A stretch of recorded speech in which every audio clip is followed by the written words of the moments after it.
Assalamualaikum warahmatullahi wabarakatuh. Halo anak-anak semua.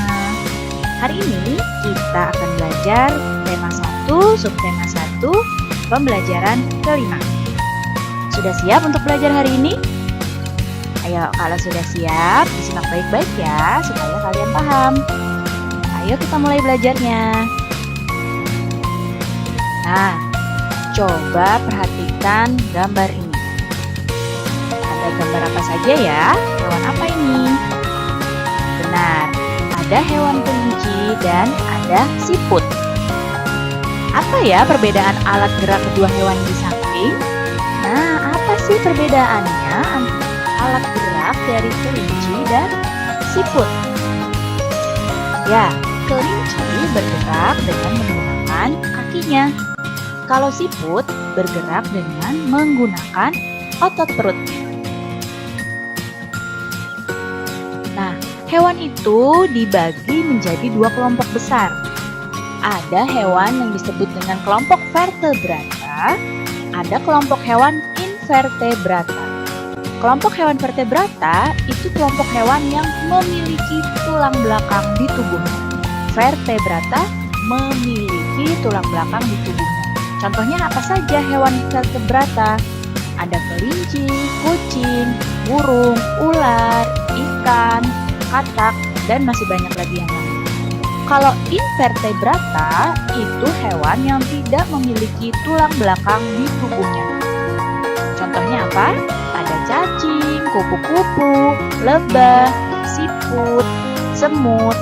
Jadi bedanya vertebrata itu punya tulang belakang, kalau invertebrata itu tidak memiliki tulang belakang.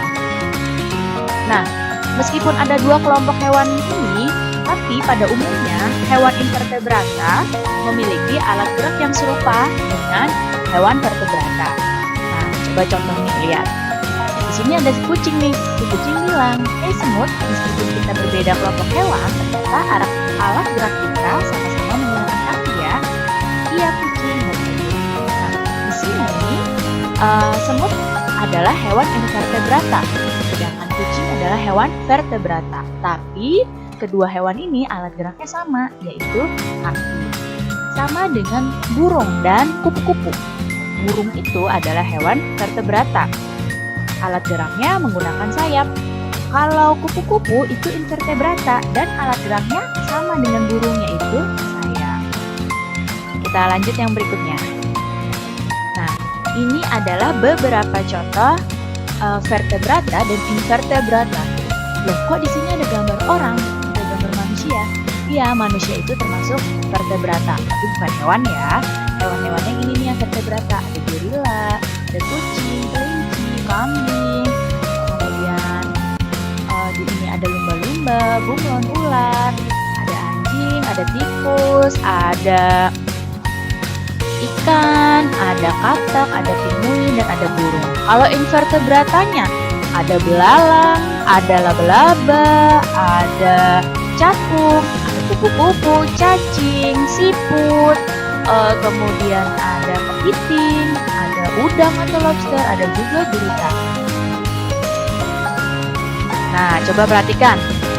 Ini ada gambar siput. Siputnya bilang kalau dia itu bergerak menggunakan dengan otot perut.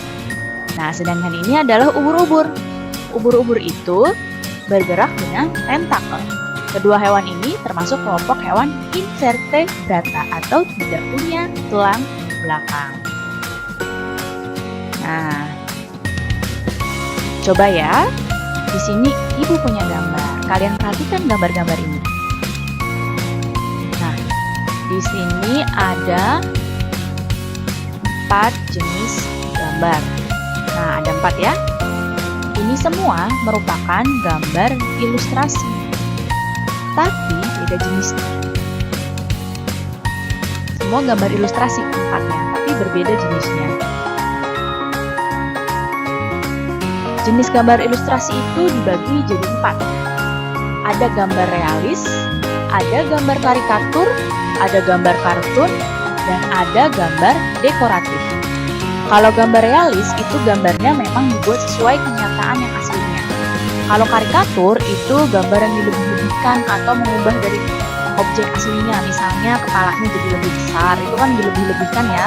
Padahal sebenarnya ukuran kepala kan tidak seperti besar dari tubuh. Kartun, kalau kartun itu gambar untuk menghibur atau gambar yang berisi humor. Dan satu lagi gambar dekoratif. Ini gambar untuk menjadikan bentuk benda lebih indah.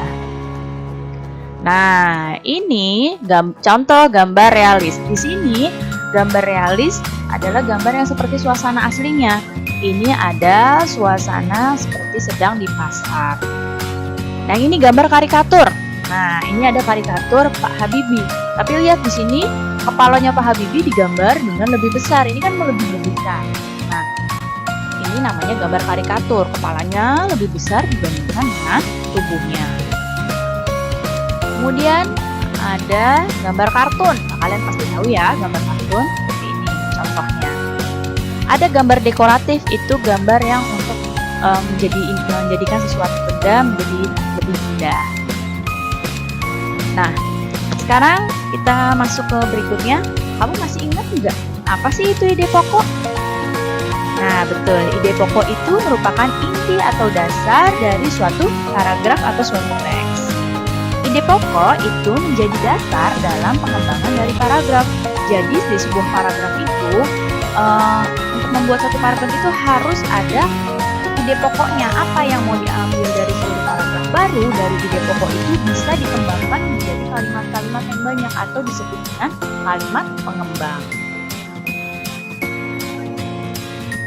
Langkah-langkah mengembangkan sebuah ide pokok. Coba diperhatikan.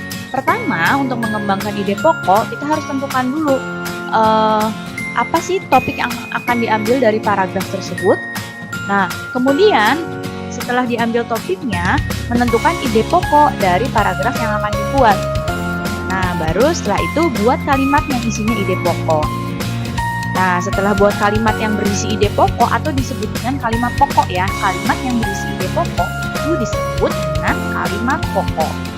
Setelah itu baru mengembangkan kalimat ide pokok menjadi beberapa kalimat. Nah, kalimat-kalimat yang hasil pengembangan dari ide pokok ini disebut dengan kalimat pengembang. Nah, setelah itu baru disusun kalimat-kalimat tersebut menjadi satu paragraf yang padu. Baik, cukup sekian ya penjelasan Ibu hari ini. Mudah-mudahan kalian dapat mengerti. Sampai jumpa lagi pada video selanjutnya. Wassalamualaikum warahmatullahi wabarakatuh.